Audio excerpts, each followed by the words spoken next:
కొంచెం ఇష్టం కొంచెం కష్టం అన్నట్లుగా అమిత్ షాతో తెలంగాణ బీజేపీ నేతల మీటింగ్ ముగిసింది.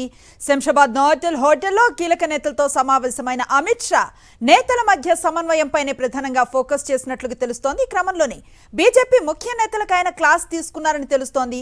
ఒకరు ఫిర్యాదులు చేసుకుంటూ పార్టీకి నష్టం చేయకూడదని సున్నితంగా మందలించారని సమాచారం.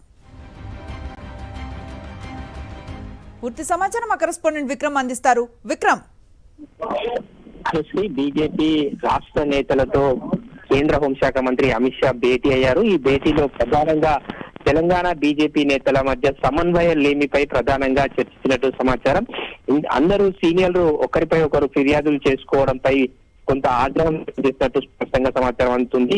సోషల్ మీడియాలో బండి సంజయ్ వర్గం, ఈటెల రాజేందర్ వర్గీయులు ఒకరికొకరు పరస్పరం విమర్శలు, ఆరోపణలు చేసుకోవడంపై అధిష్టానం దృష్టికి వెళ్ళింది. ఈ నేపథ్యంలోనే సీనియర్లకు అమిత్ షా వార్నింగ్ ఇచ్చినట్టు తెలుస్తుంది.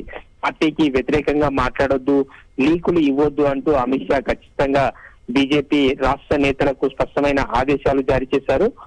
నోవాటెల్ లో ఈ బీజేపీ ముఖ్య నేతల సమావేశంలో కీలక అంశాలపై చర్చించారు.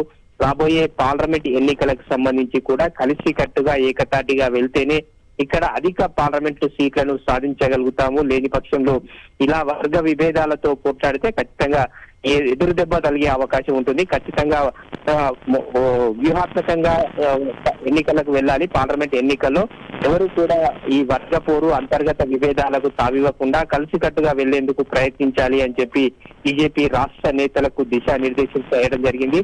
ముఖ్యంగా కరీంనగర్ జిల్లాకు సంబంధించి ఇద్దరు నేతల మధ్య విభేదాలు ఉండడంపైనే బీజేపీ రాష్ట్ర జాతీయ నాయకత్వం ఈ నివేదిక అనేది, ఈ నివేదిక ఆధారంగానే అమిత్ షా ఈ రోజు బీజేపీ రాష్ట్ర నేతలకు క్లాస్ తీసుకున్నట్టు స్పష్టంగా అర్థమవుతుంది. అనుశ్రీ.